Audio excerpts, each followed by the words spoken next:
Manos que curan. Bárbara Ann Brennan, parte octava. Tercera parte. La psicodinámica y el campo energético humano. La luz dorada de la llama de una vela se alza sobre el trono de oscura luz que produce su pabilo. Zohar. Introducción. La experiencia terapéutica. La primera vez que, siendo ya adulta, volví a ver auras conscientemente fue en el entorno terapéutico. Un entorno en el que no solo se me permitía observar de cerca a las personas, sino que además se me alentaba a hacerlo. Durante mis largas horas de práctica tuve ocasión de observar la dinámica de mucha gente. Era un auténtico privilegio, pues la ética social ordinaria establece límites bien definidos para tal comportamiento. Estoy segura de que todos hemos pasado por la experiencia de sentirnos atraídos, en un autobús o en una cafetería, por alguna persona desconocida que, al percibir que la estamos observando, nos lanza una mirada cuyo significado no ofrece dudas. Será mejor que deje de mirarme, nos dice. Pues bien, en primer lugar, ¿cómo se dio cuenta de que la estábamos mirando? El campo energético se lo advirtió. En segundo lugar, peor que nos indicó que dejáramos de hacerlo. La gente se pone muy nerviosa cuando se siente observada. A la mayoría no nos gusta que los demás conozcan nuestra dinámica personal. Casi todos nos sentimos avergonzados de lo que otro ser humano pueda ver si nos mira atentamente. Todos tenemos problemas y tratamos de ocultar, por lo menos, algunos de ellos. En esta sección voy a describir cómo se manifiestan en el aura nuestras experiencias personales, relacionándolo con la psicoterapia corporal y la estructura de carácter que define la bioenergética. Pero comencemos por la psicoterapia en su base, en el desarrollo infantil. Los estudios sobre el crecimiento y el desarrollo humano son muy numerosos. Erik Erikson goza de merecida fama por sus descripciones de las fases de crecimiento y desarrollo en relación con la edad. Estas fases se han incorporado a nuestro lenguaje cotidiano: fase oral, adolescencia, pubertad, etc. En ninguno de estos estudios se menciona el aura, pues la mayoría de quienes trabajan en el campo de la psicología desconoce su existencia. Sin embargo, la observación del aura proporciona una amplia información sobre la estructura psicológica de un individuo y su proceso de crecimiento personal. Lo que se desarrolla en el aura en cualquier fase del crecimiento guarda una íntima relación con el desarrollo psicológico en dicha fase. De hecho, cuando se contempla desde el punto de vista del aura, se puede considerar ese desarrollo como el resultado natural de lo que está sucediendo en los campos aurals. Veamos cuál es el desarrollo normal de nuestro campo energético a lo largo de nuestra vida, desde el nacimiento hasta la muerte. Capítulo 8. Crecimiento y desarrollo humano en el aura. Para cubrir el campo de la experiencia humana desde el nacimiento hasta la muerte y más allá de este recurriré tanto a la tradición psicológica como a la metafísica. Si la metafísica no es del agrado del lector, le ruego que la tome como una metáfora. Encarnación. El proceso de encarnación dura toda la vida. No es algo que suceda al nacer y concluya en ese momento. Es necesario recurrir a términos metafísicos para describirlo. La encarnación es el movimiento del alma orgánica por el cual se irradian continuamente en dirección descendente vibraciones o aspectos espirituales más elevados y tenues a través de los cuerpos aurals más delgados hasta llegar a los más densos y, en último término, al cuerpo físico. Estas energías sucesivas son utilizadas por el individuo, durante toda su vida, para crecer. Cada fase importante de la vida se corresponde con nuevas y más altas vibraciones y con la activación de diferentes chakras. En cada fase, por tanto, la personalidad dispone de una energía y una conciencia nuevas para expandirse. Cada fase ofrece nuevas áreas de experiencia y aprendizaje. Desde este punto de vista, la vida está llena de descubrimientos y retos estimulantes para el alma. El proceso de encarnación está dirigido por el yo superior. Esta patita vital está contenida en la séptima capa del aura, el nivel del patrón cetérico. Se trata de un patrón que cambia constantemente a medida que el individuo realiza elecciones espontáneas en su proceso vital y de crecimiento. Al crecer, el individuo amplía su capacidad de sustentar niveles más altos de vibraciones energías conciencia hacia y a través de sus vehículos, sus cuerpos aurals y sus chakras. De este modo se beneficia de realidades cada vez más extensas a medida que avanza por el sendero de la vida. Con el progreso de cada individuo progresa toda la humanidad. En general, cada nueva generación es capaz de soportar vibraciones más altas que la precedente, de manera que la humanidad toda se desplaza en su plano evolutivo hacia vibraciones más altas y realidades expandidas. Muchos textos religiosos, como la Cábala, el Bhagavad Gita o los Upanishads, mencionan este principio de la progresión de la raza humana. El proceso de encarnación anterior a la concepción ha sido expuesto por Madame Blavatsky, más recientemente, por Alice Bailey, Phoebe Bendit y Eva Pierrakos. Según esta última, el alma que se va a encarnar se reúne con sus guías espirituales para planificar la vida futura. En esta reunión, el alma y sus guías estudian las tareas que necesita la primera para lograr el crecimiento, el karma que debe encontrar para asociarse y los sistemas de creencias negativas que requiere para pasar por la experiencia. Este trabajo vital se conoce generalmente como la tarea personal. Así, por ejemplo, una persona tal vez necesite desarrollar la capacidad de liderazgo. Al entrar en la vida material, esa persona se encontrará en situaciones en las que el liderazgo será una cuestión clave. Las circunstancias serán totalmente distintas para cada cual, pero la atención se centrará en el liderazgo. Un individuo puede haber nacido en el seno de una familia con una rica herencia de liderazgo, por ejemplo, una larga sucesión de directores de empresa o de líderes políticos, mientras que otro quizá haya nacido en una familia en la que no hay liderazgo y en la que se considera a los líderes como autoridades negativas que deben ser derrotadas o contra las que hay que rebelarse. La tarea de la persona consiste en aprender a aceptar la cuestión de forma equilibrada y cómoda. Según Eva Pierrakos, la cantidad de asesoramiento que recibe un alma de sus guías en la determinación de las circunstancias de su vida futura depende de su madurez. Se eligen padres que aporten las experiencias ambiental y física necesarias. Estas elecciones determinan la mezcla de energías que finalmente formará el vehículo físico en el que se encarnará el alma para realizar su tarea. Tales energías son muy precisas y equipan el alma con lo que necesita exactamente para dicha tarea. El alma se ocupa a la vez de una tarea personal de aprendizaje individual, como el liderazgo, y de una tarea en el mundo, que implica un don para la vida en sociedad. El diseño es tan exclusivo que al cumplir la tarea personal se encuentra uno preparado para hacer lo propio con la tarea en el mundo. La tarea personal libera el alma dejando escapar las energías que se emplean para la tarea en el mundo. En el ejemplo mencionado anteriormente sobre el liderazgo, el individuo tendrá que aprender esa cualidad o habilidad antes de asumir el papel de líder en el campo de trabajo que haya elegido. Tal vez se haya sentido intimidado por una larga sucesión de antepasados que fueron brillantes líderes o se haya enfrentado a su herencia con plena inspiración para avanzar en su propio liderazgo. Cada caso es distinto y muy personal, de acuerdo con la exclusividad del alma que haya emprendido el aprendizaje. El plan vital contiene muchas realidades probables, lo que permite la libre elección entre numerosas opciones. Entretejida en este entramado vital está la acción de causa y efecto. Creamos nuestra propia realidad. Esta creación surge de muy distintas partes de nuestro ser. La creación no siempre es fácil de comprender desde un sencillo nivel de causa y efecto, aunque desde este punto de vista se puede entender gran parte de nuestra experiencia. Uno crea, literalmente, lo que desea. La conciencia, la inconsciencia, la superconciencia y la conciencia colectiva contienen los deseos individuales. Todas las fuerzas creativas se mezclan para crear experiencia en numerosos niveles de nuestro ser a medida que avanzamos por la vida. Para mí, lo que denominamos karma es causa y efecto a largo plazo, también desde muchos niveles distintos de nuestro ser.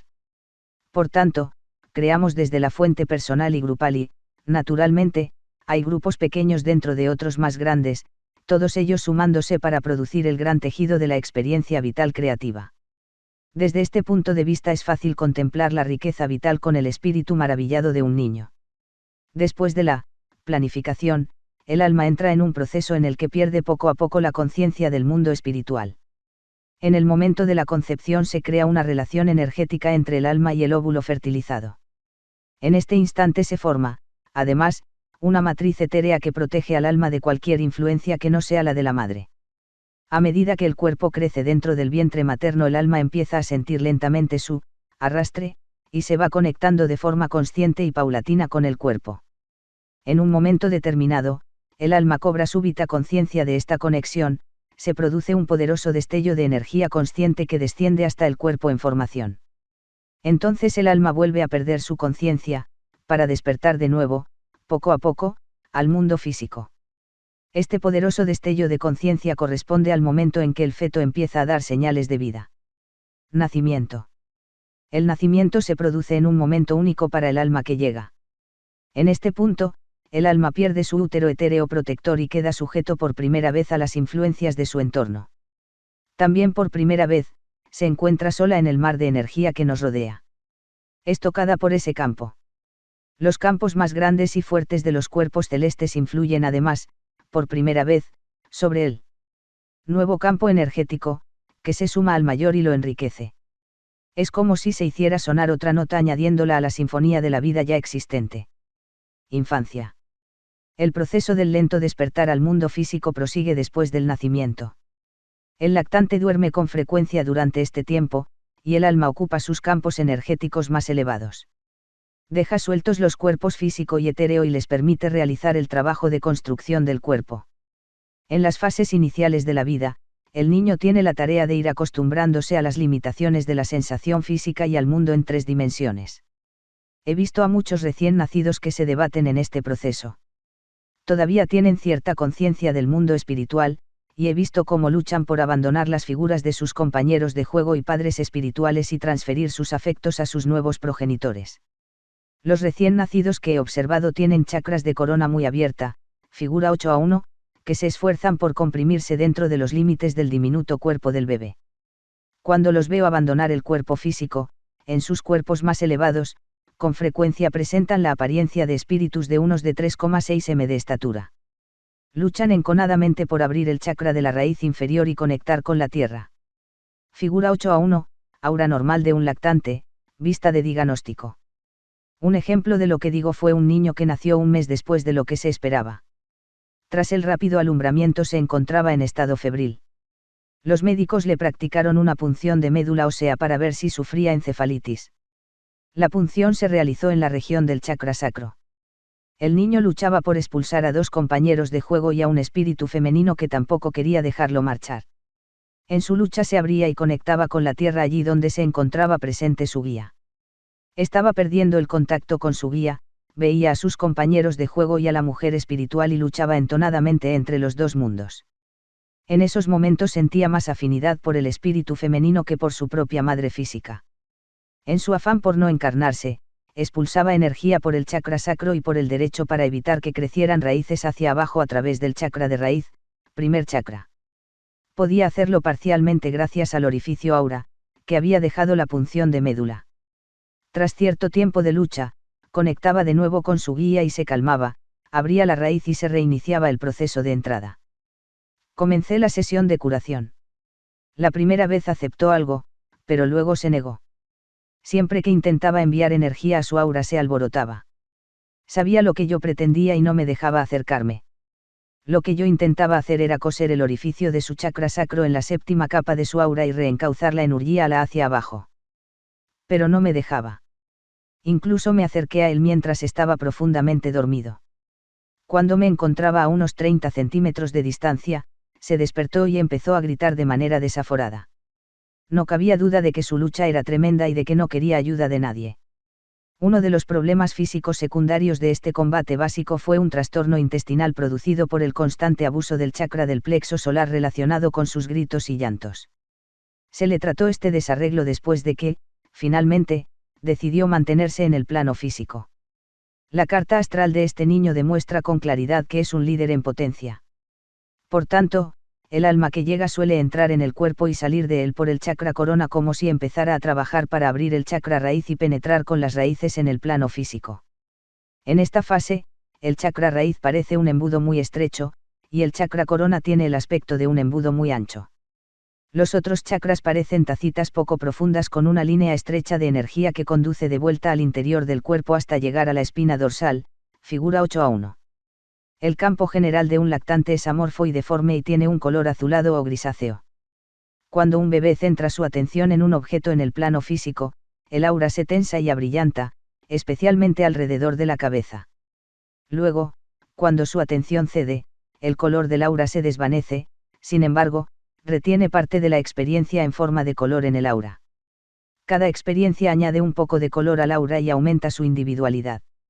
El trabajo de construcción del aura también está en marcha y continúa de este modo a lo largo de toda la vida, de manera que permite encontrar la experiencia vital de cada uno. Después del nacimiento se mantiene una fuerte conexión energética entre la madre y el hijo, a la que a veces se denomina plasma germinal. Esta conexión tiene su momento más fuerte en el alumbramiento, y se mantiene durante toda la vida, aunque se va haciendo menos pronunciada a medida que crece el niño.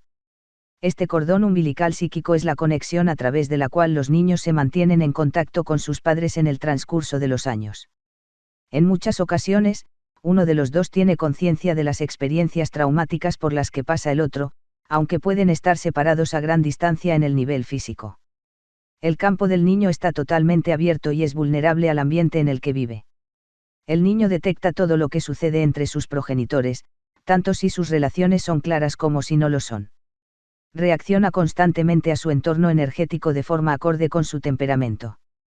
Puede sentir vagos temores, tener fantasías o berrinches o estar enfermo. Todos los chakras del niño están abiertos en el sentido de que no cuentan con una película protectora que mantenga al margen las influencias psíquicas que llegan hasta él. Ello hace que el niño sea muy vulnerable e impresionable. Así, aun cuando los chakras no están desarrollados como los de un adulto y experimentan de forma vaga la energía que penetra en ellos, ésta sigue progresando hasta el campo del niño, quien debe ocuparse de ella en cierto modo. Véase figura 8a2 para comparar los chakras de un adulto con los del niño. Alrededor de los 7 años de edad, sobre las aberturas del chakra se forma una pantalla protectora que filtra muchas de las influencias del campo energético universal. De este modo, el niño pierde su anterior vulnerabilidad. Esta fase se puede observar cuando el niño crece y se individualiza. Es un momento próximo al de la aparición del raciocinio. Muchas veces es posible ver cómo un niño pequeño se sienta y acurruca en el regazo de su madre o su padre. Está siendo protegido de las influencias exteriores por el campo de su progenitor. Esta vulnerabilidad infantil me hace ser muy conservadora en lo que se refiere a permitir que los niños intervengan en terapias de grupo con adultos.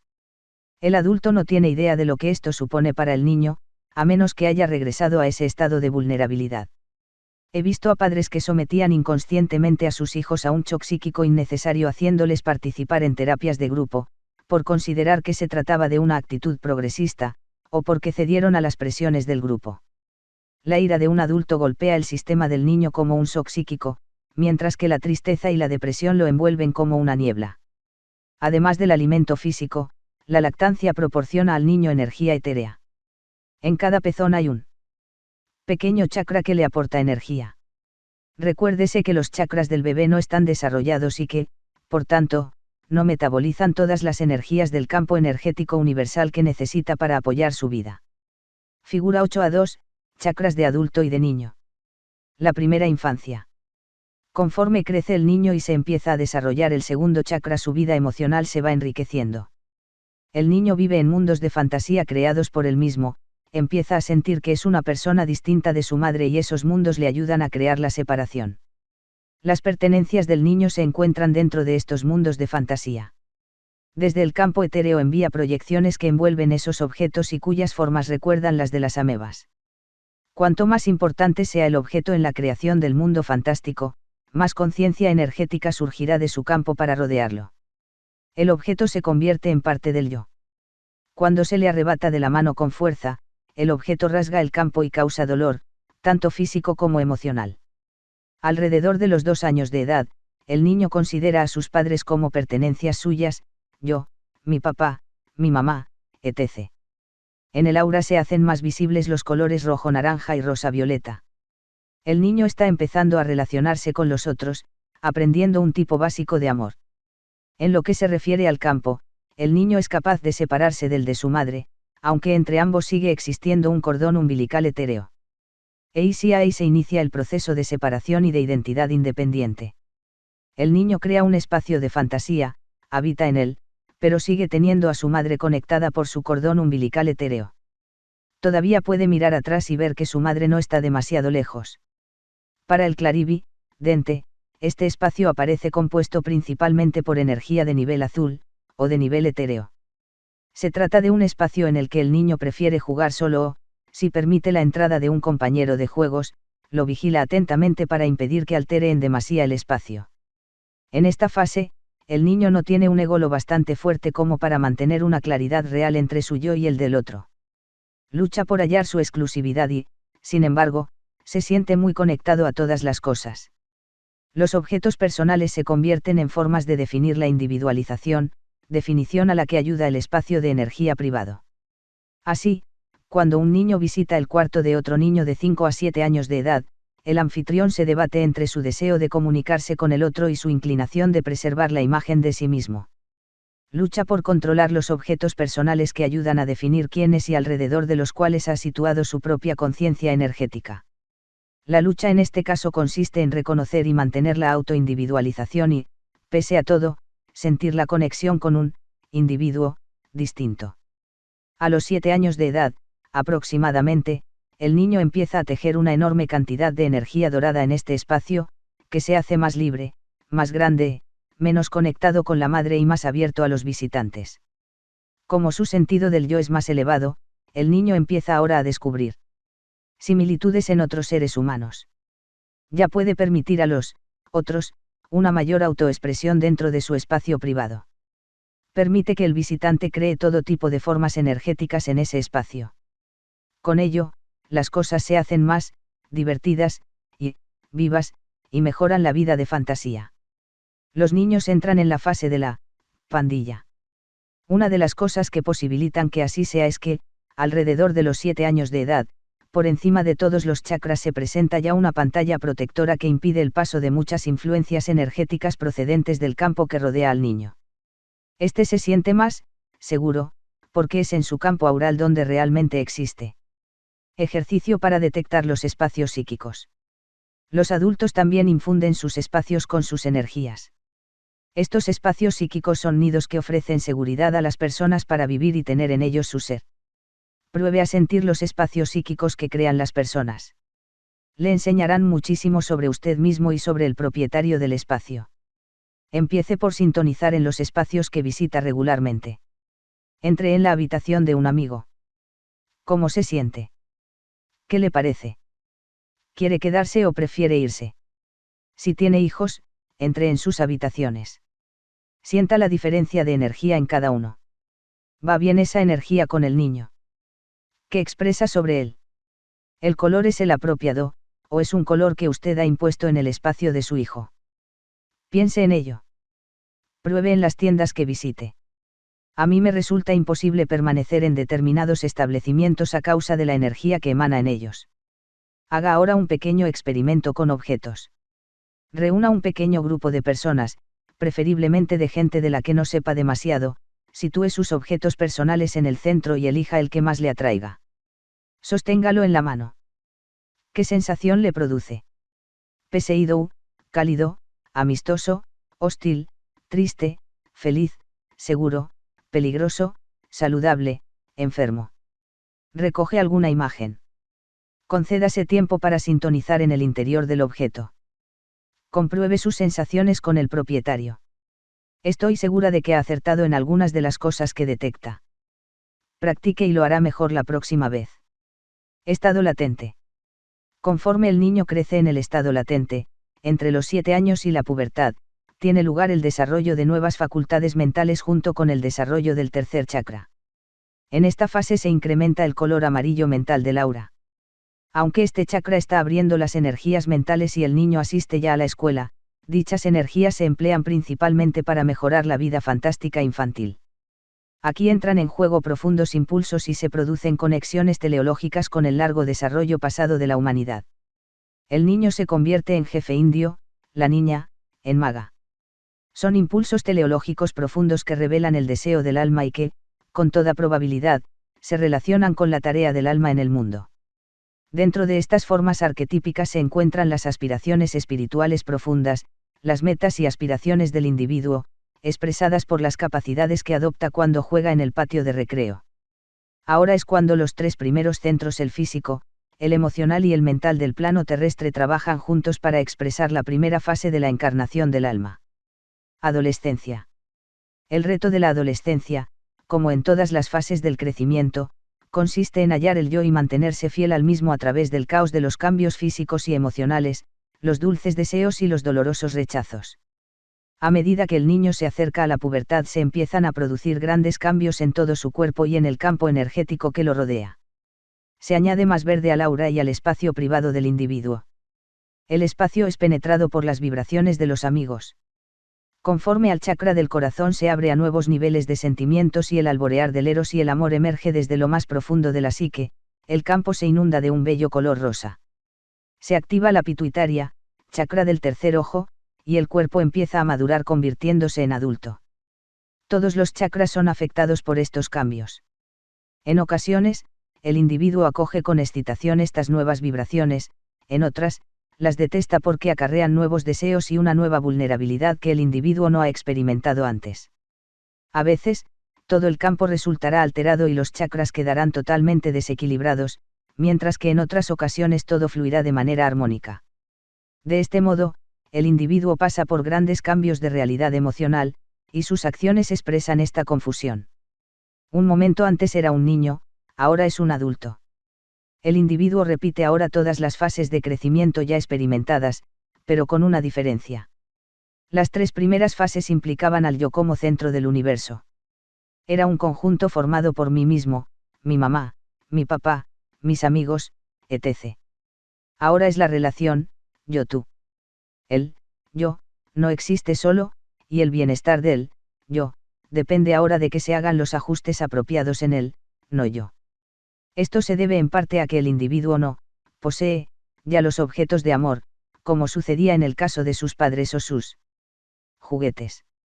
Ahora su bienestar depende, o así lo cree, de que equilibre sus acciones para convencer a la persona amada de que lo ame. Esto produce una tensión sobre la psique entre quien piensa que es y quien piensa que debería ser, según quien piense que desea ser, o viceversa. Esto sucedía ya, desde luego, con los padres, pero ahora es más evidente, pues en cualquier momento el ser amado puede elegir a otro, y con frecuencia lo hace públicamente. La edad adulta.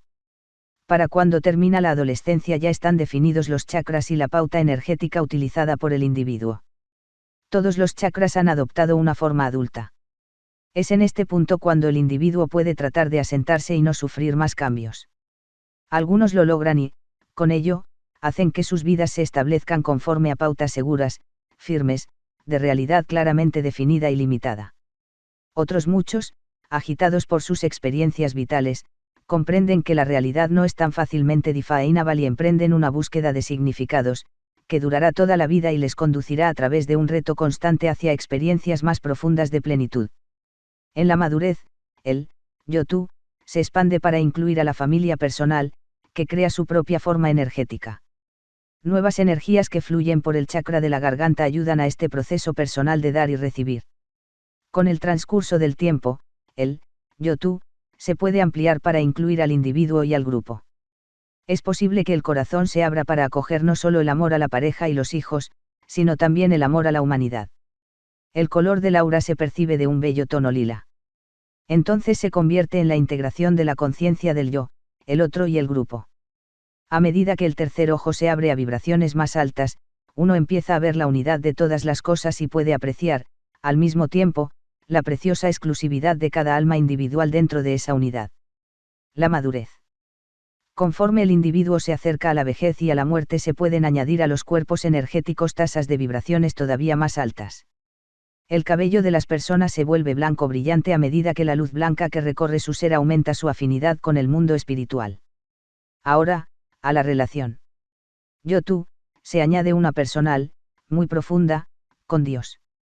La energía terrenal inferior, metabolizada a través de los chakras inferiores, decrece y es sustituida constantemente por energías más finas y elevadas que tienen mucho más que ver con el espíritu que con la vida en el plano físico. La persona se está preparando para regresar al mundo del espíritu. Cuando se entienden estos procesos naturales y se permite que se desenvuelvan desde el interior de la psique, la vida personal del individuo queda inundada de serenidad y amor. Todo encaja en su lugar a partir del crecimiento que se ha producido a lo largo de los años. En especial, el chakra del plexo solar se hace más armonioso. La persona es capaz de aumentar su profundidad de percepción, que hace de la vida, a pesar de la disminución de la fuerza física, algo cuyo interés crece continuamente y adquiere experiencias más ricas. Es lamentable que nuestra cultura, en general, no respete y utilice este gran recurso de sabiduría y luz como lo hacen otras culturas, por ejemplo la de los indios norteamericanos, en cuyas comunidades son las abuelas y los abuelos quienes mantienen el poder decisorio. La muerte. Según Poe Bendit, al morir se produce un rayo luminoso que surge destellante de la parte superior de la cabeza cuando la persona abandona el plano terrenal a través del chakra de corona. Esta experiencia de salir por la corona ha sido descrita frecuentemente como un túnel que se recorre entre la vida y la muerte. Se ve un túnel largo y oscuro al final del cual brilla una luz. También se puede describir esta experiencia del túnel como el ascenso del alma por la corriente de fuerza principal del cuerpo, a lo largo de la espina dorsal, para salir a la brillante luz del chakra de corona. Al morir, el alma es recibida por sus guías espirituales y por los viejos amigos fallecidos. En este momento, el alma ve desfilar con gran rapidez y claridad toda su vida pasada, de forma que no caben errores sobre lo que pasó, las decisiones que adoptó, las lecciones aprendidas o las que le queden por aprender para la siguiente reencarnación. A ello sigue un periodo de celebración de la tarea cumplida, y algún tiempo que transcurre en el mundo espiritual antes de la nueva reencarnación. He visto frecuentemente que cuando alguna persona muere como consecuencia de una prolongada enfermedad, durante algún tiempo después de fallecer descansa rodeada por una luz blanca. Da la sensación de que cuidaran de ella en algún tipo de hospital del otro lado. He observado a 2 personas en estado preagónico un par de días antes de que fallecieran. En ambos casos se estaban muriendo de cáncer y llevaban enfermas algún tiempo. Los 3 cuerpos inferiores se estaban fragmentando y abandonaban el cuerpo como manchas blancas o upalescents. También se estaban disgregando los 3 chakras inferiores, con largas tiras de energía brotando del plexo solar. Los 4 chakras superiores parecían estar muy abiertos, como orificios profundos. Ya no estaban cubiertos por sendos escudos. Al iniciar el último viaje estas personas pasaban la mayor parte de su tiempo fuera del cuerpo, alejadas de él. Aparentemente estaban en algún lugar exterior junto con sus guías espirituales. Cuando permanecían en sus cuerpos la habitación se llenaba de espíritus. En un caso vi a Azrael guardando la entrada. Como la persona sufría fuertes dolores, pregunté a Azrael por qué no la ayudaba a morir. Me respondió, no me han dado órdenes todavía. Azrael es el ángel de la muerte y, para mí, su aspecto es fuerte y hermoso, no aterrador como han insinuado algunas fuentes. Lo que dice Joan sobre la muerte. Mi guía ha hablado sobre el proceso mortal, y quisiera citar aquí sus palabras. En primer lugar, dice que la muerte no es lo que suele creerse, sino la transición de un estado de conciencia a otro. Joan dice que ya hemos muerto antes, olvidándonos de quiénes somos. Las partes de nosotros que han sido olvidadas están separadas de la realidad por un muro, y hemos llegado a la encarnación para rescatarlas. Tememos a la muerte, pero ya hemos muerto, y en el proceso de encarnación que reintegra nuestro ser mayor lo que realmente encontramos es más vida. Lo único que muere, según Joan, es la muerte. Durante nuestra vida tapiamos las experiencias que deseamos olvidar. Lo hacemos con tal efectividad que no recordamos muchas de ellas. Iniciamos este proceso de tapiado en la primera infancia y lo proseguimos durante toda la vida. Estas piezas ocultas tras el muro de nuestra conciencia se pueden ver en el campo aural formando bloques, a los que nos referiremos en el capítulo dedicado a la psicodinámica. Joan dice que la muerte real se ha producido ya en forma de ese muro interno. Cito a continuación sus palabras. Como sabes, lo único que te separa de algo eres tú misma. Y lo más importante es que la muerte se ha producido ya en las porciones de ti misma que han sido tapiadas. Desde nuestra posición ventajosa, esa sería, quizá, la definición más clara de lo que el ser humano considera que es la muerte. Ser tapiado y separado. Olvidar. Olvidar quién eres, eso es la muerte. Tú ya has muerto. De hecho, te has encarnado para dar vida a esas piezas de ti misma que ya están en lo que llamáis la muerte, si debemos usar este término. Esas partes ya han muerto. El proceso de morir, eso que llamaremos transición hacia una conciencia superior, se puede considerar un proceso en el campo energético. Lo describiremos ahora para ayudarte a entender el proceso de la muerte desde el punto de vista aural. Es un lavado del campo, un despeje, una apertura de todos los chakras. Cuando mueres, pasas a otra dimensión. Se produce la disolución de los 3 chakras inferiores. Se produce la disolución, y observa que decimos disolución, de los 3 cuerpos inferiores. Aquellos de entre vosotros que habéis visto cómo morían otras personas observasteis la calidad opalescente de sus manos, sus rostros, sus epidermis. Mientras muere, el individuo es una madreperla opalescente, y las hermosas nubes o upalescent se dispersan. Esas nubes son los cuerpos energéticos inferiores que sirven para mantener unido al cuerpo físico. Se están desintegrando. Son barridas y los chakras se abren y salen cordones de energía. Los chakras superiores son grandes agujeros abiertos a otras dimensiones. Por tanto, es en las fases iniciales de la muerte cuando el campo energético empieza a separarse. Las partes bajas del campo energético se separan de las altas. Y entonces, durante 3 horas más o menos alrededor de la hora de la muerte, se produce un lavado del cuerpo, un bautismo espiritual del cuerpo donde se vacía la energía como una fuente, ascendiendo por la corriente de fuerza vertical principal. A través de ella brilla una fuente de luz dorada y todos los bloques se limpian. Y el aura se torna oro blanco. ¿Cómo experimenta esto, en términos de memoria, el individuo que agoniza? Ya lo has oído. Una persona ve toda su vida lavada por esos bloques. Bien, ahí lo tienes. Hay un fenómeno de campo energético concomitante con el lavado del aura. Se dejan ir todos los bloques. Se desbloquean todas las experiencias olvidadas de esa vida. Todas fluyen a través de la conciencia. Así, toda la historia de esa vida fluye a través de la conciencia, y cuando la persona se va, también se marcha la conciencia.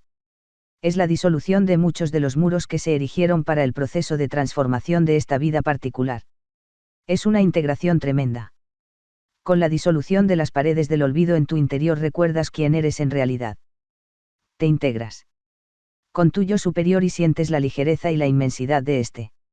Así, la muerte, en contra de la opinión popular, es una experiencia absolutamente maravillosa. Muchos habéis leído descripciones de personas declaradas clínicamente muertas que han vuelto a la vida.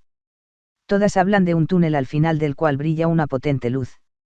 Hablan del encuentro con un ser maravilloso al final de dicho túnel. En su mayoría revelan que decidieron volver al mundo físico a completar su aprendizaje, pese a la belleza del lugar al que fueron. Ya no temen a la muerte, sino que la esperan como una gran liberación hacia la serenidad. Por tanto, es tu muro el que te separa de esta verdad. Lo que llamas muerte es, en realidad, transición a la luz. La muerte que imaginas que vas a experimentar la puedes encontrar dentro de tu muro.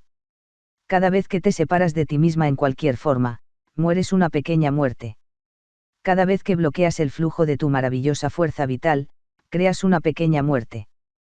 Por tanto, cuando recuerdas aquellas partes separadas de tu ser y las reintegras a ti misma, ya has muerto. Vuelves a la vida. A medida que expandes tu conciencia, se disuelve el muro entre ti y el mundo, entre la realidad espiritual y la física. Así se disuelve la muerte, liberando el muro de la ilusión cuando estás lista para avanzar. Y se redefine con mayor claridad quién eres. Sigues siendo tu yo individual, cuando abandones tu cuerpo, mantendrás la esencia del yo. Puedes sentir esa esencia del yo en las meditaciones futuro/pasado que se ofrecen en el capítulo 27, Autocuración. Tu cuerpo físico muere, pero tú te trasladas a otro plano de la realidad. Mantienes la esencia del yo más allá del cuerpo, más allá de la encarnación. Y cuando abandones tu cuerpo, es posible que te sientas como si fueras un punto de luz dorada, pero te seguirás siendo tú misma. Revisión del capítulo 8. 1. Cuando se hace cargo el alma de un cuerpo. 2. ¿Cuál es la importancia del momento de nacer con respecto al CEH? 3. ¿Cuáles son las dos diferencias principales entre los chakras de un niño pequeño y los de un adulto? 4. ¿Qué tiene que ver el aura con el desarrollo de la infancia? 5. ¿Por qué, en relación con el aura, grita de dolor el niño cuando alguien le quita algo de las manos? 6. ¿Por qué le gusta al niño sentarse dentro del aura de un adulto? 7. ¿Qué avances principales se producen en el aura durante las siguientes fases del desarrollo, antes de nacer, al nacer, en la lactancia, en la primera infancia, en el estado latente, en la pubertad, en la madurez, en la mediana edad, en la edad avanzada, en la muerte? 8. ¿A qué edad se completa el proceso de encarnación? 9. Describa la experiencia de la muerte según la han presenciado los observadores de la EPS. Alimento para la mente. 10. Comente la relación del CEH con el espacio personal de un individuo. 11. Comente la relación de los límites personales con el CEH.